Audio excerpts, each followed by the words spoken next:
musiclist.com. A very wonderful morning to you out there. You're welcome to Newspaper Review on Aloore Radio. We are transmitting from GSM Studio at the Ministry of Information and Orientation, Secretariat Agodi, Ibadan. Today, the third day in the month of February 2025. My name is Olukemi Omotosho, and I'll be looking at the newspaper The Nation. And the first story I'm going to take is from the front page. It says, Presidency to Atiku, El-Rufai, Obi, others will meet in 2027. And the writer says, no alternative to APC, says Masari. If you're interested in that story, you can check the front page of the Nation newspaper. Also, I have FBN, why banks cannot comply with other lifting restrictions on GHL's accounts. And the First Bank alleged appeal of order lifting Mareva abuse of court process. The stories can be found on pages 5 and 4 of the Nation newspaper. Going to page 5 of the Nation newspaper, I have the story that says Nigeria on alert as Uganda confirms Ebola outbreak, and abductors demand 100 million ransom to free victim. These two stories can be found on page 5 of the Nation newspaper. I have on page 4, Presidency to Atiku, El-Rufai, Obi, others who will meet in 2027. And on page 6, I have the story that says Test Fund, 23,938 lecturers for PhD programs, 17,700 for master's degree, sponsored in 13 years. And I have in 2027, APC North Central won't work against Tinubu. If you're interested in those stories, you can turn to page 6 of the Nation newspaper.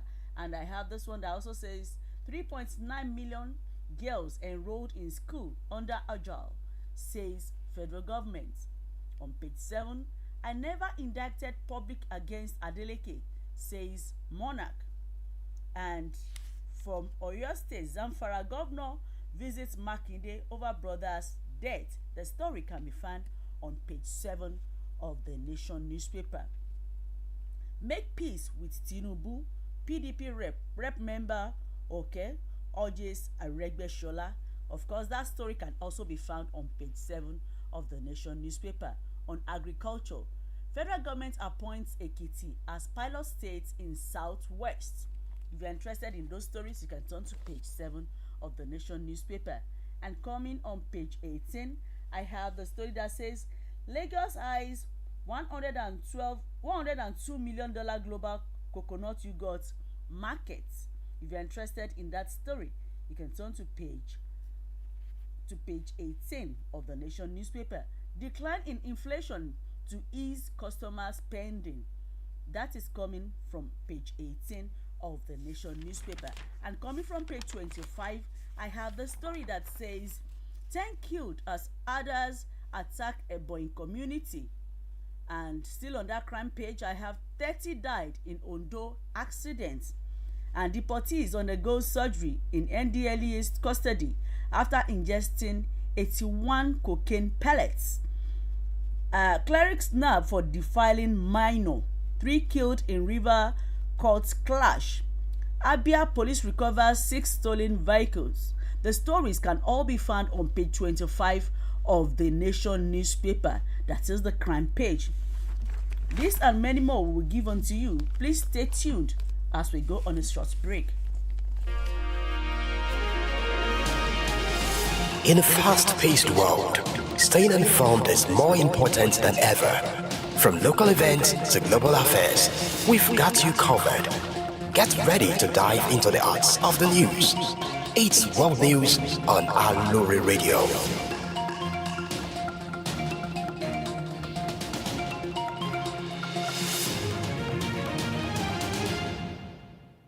Let us take you on a journey across continents as we bring you latest news, captivating stories, and diverse perspectives from around the globe. From breaking news headlines to fascinating features, discover the stories that shapes our society and the voices that demand to be heard. It's Newspaper Review on Aloore Radio.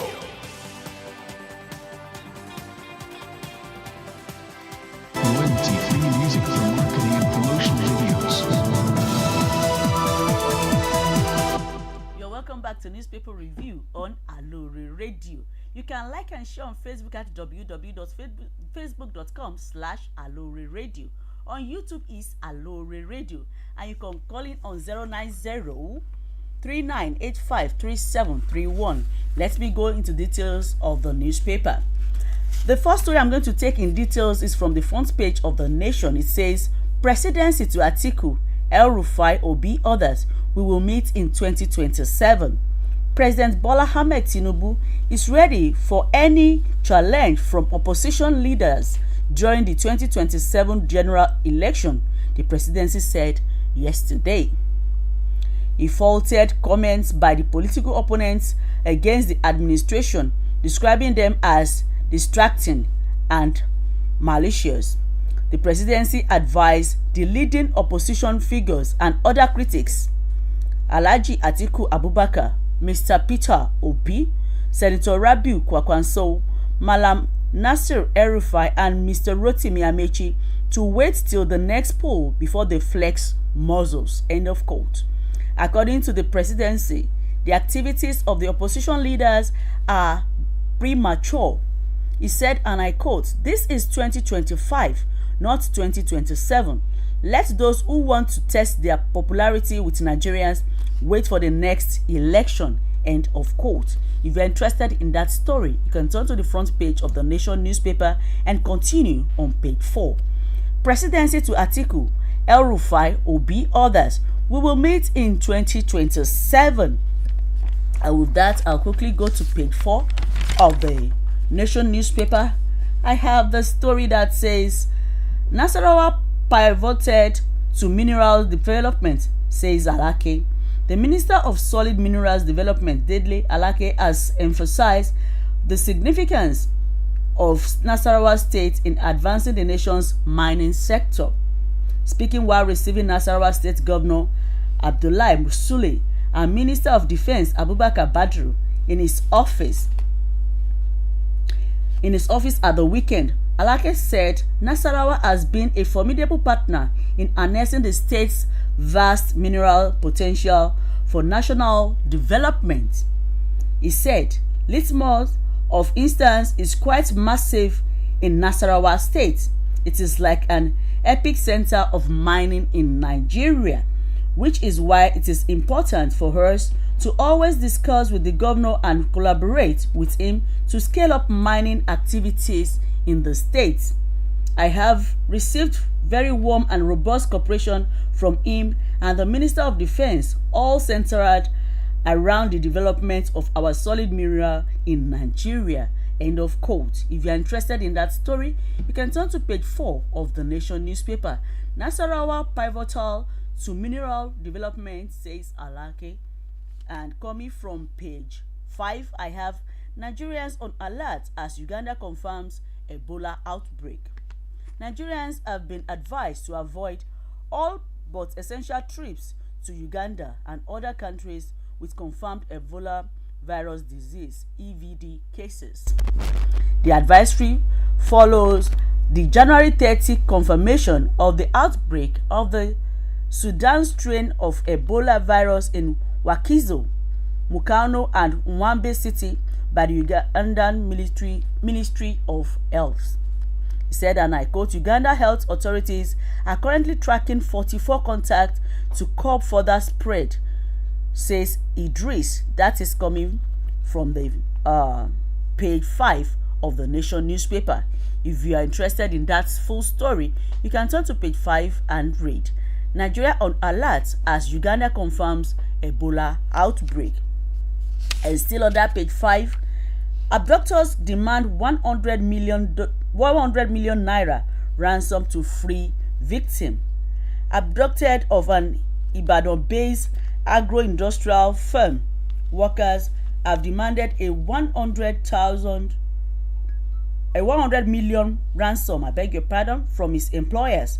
It was gathered that the incident happened on Friday when 4 of the company's staff were returning from the company's farm localed at Onigari village area on Ibadan-Ijebu Ode Road, Ibadan. A source who was privy to the incident said 4 of the company's staff left the farm at about 5:30 p.m. on the fateful day after completing the day's work. They were said to be traveling in a Hilux vehicle while the gunmen opened fire on them, having laid ambush on the way. According to the source, while 3 of the farm workers sustained varying degrees of gunshot injuries, the kidnapped adopted the only member of the team that was not injured. He was said to have been moved to an unknown location since then. If you're interested in that story, you can turn to page 5 of the Nation newspaper.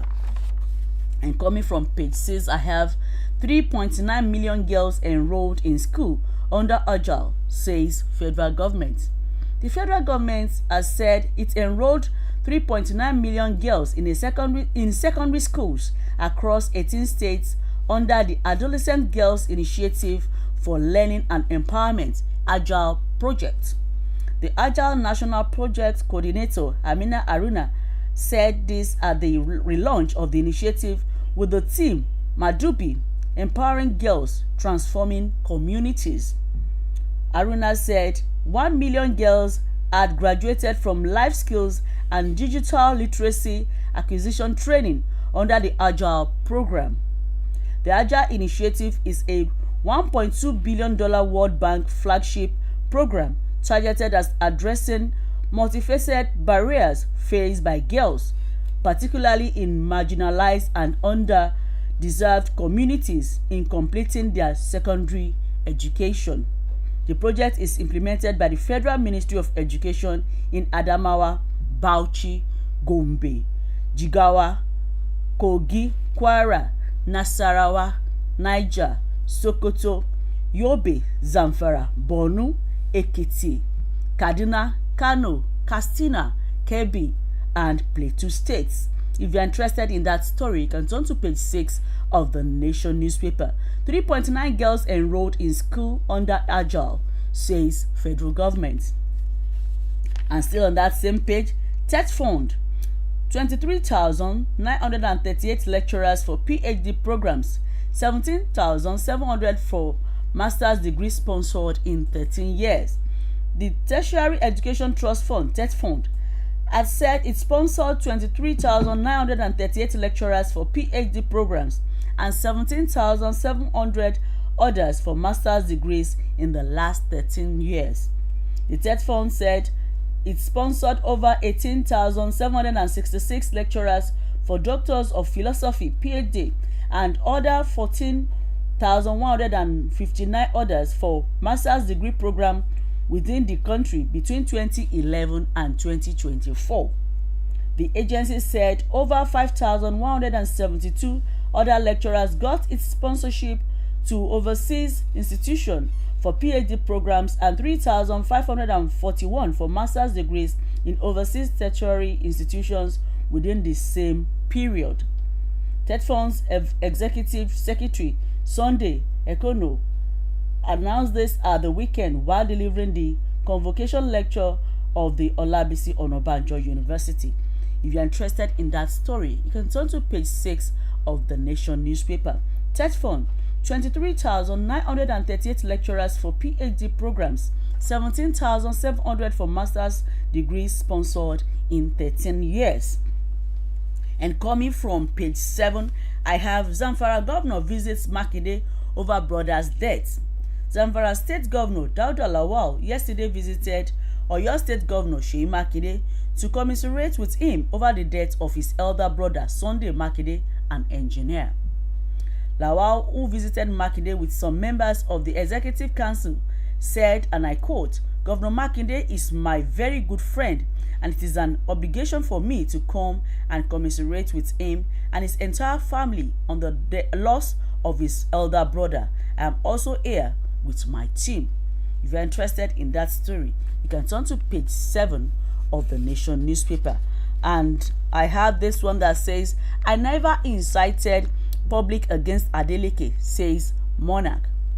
The Aragbiji of Iragbiji, Oba Rasheed Olabomi, yesterday denied claim that he was inciting the public against Osun State Governor Ademola Adeleke and his executive council over his approval of a new chieftaincy law for his community. The monarch said his only plea to Governor Adeleke, he only pleaded to Dr. Adeleke to rescind his approval of the new law for the town was misconstrued by mischief makers. The Nation reports that Adeleke approved a new chieftaincy law which included Lagbua ruling house among royal families. Hence, Oba Olabomi kicked against it, noting that the decision might cause crisis in his domain. If you're interested in that story, you can turn to page 7 of the Nation newspaper. I never incited public against Adeleke, says monarch. And let me quickly go to page 18 of the Nation newspaper. Decline in inflation to ease consumer spending. Professional services firm PwC Nigeria has projected that inflation would decline to 26% in 2025 on the back of monetary policy tightened and improving dynamics in Nigeria's falling exchange market. Said, and I quote, the projection was made in its latest report, Nigeria's 2025 Budget and Economic Outlook, which provided a comprehensive analysis of the country's budget and economic prospects in 2025. PwC outlined that the projected decline in inflation coupled with the implementation of the minimum wage could ease the erosion of real income, allowing for a slight recovery in consumer spending. If you're interested in that story, you can turn to page 18 of the Nation newspaper. And the last story, I'm going to take is from page 25, the crime page. It says, 10 killed as others attack Ebonyi community. Armed men suspected to be herdsmen yesterday morning attacked Amegu Nwankwaga community in Ishelu local government of Ebonyi State, killing 10 residents and burning houses. The incident is believed to be a reprisal attack following the killing of some cows belonging to the herdsmen. A member of the community, Professor Ndubisi Ideniyi, confirmed the attack. He said, and I quote, I don't have the number of casualties right now. We are still tracking and bringing out the dead bodies, especially those killed in the farms. If you are interested in that gruesome story, you can turn to page 25 of the Nation newspaper. With that, we've come to the end of today's newspaper review on Aloore Radio. You can like and share on Facebook at www.facebook.com/Aloore Radio. On YouTube, it is at Aloore Radio. And you can call in on 09039853731. Thank you for listening. My name is Olukemi Omotosho. Do have a wonderful day.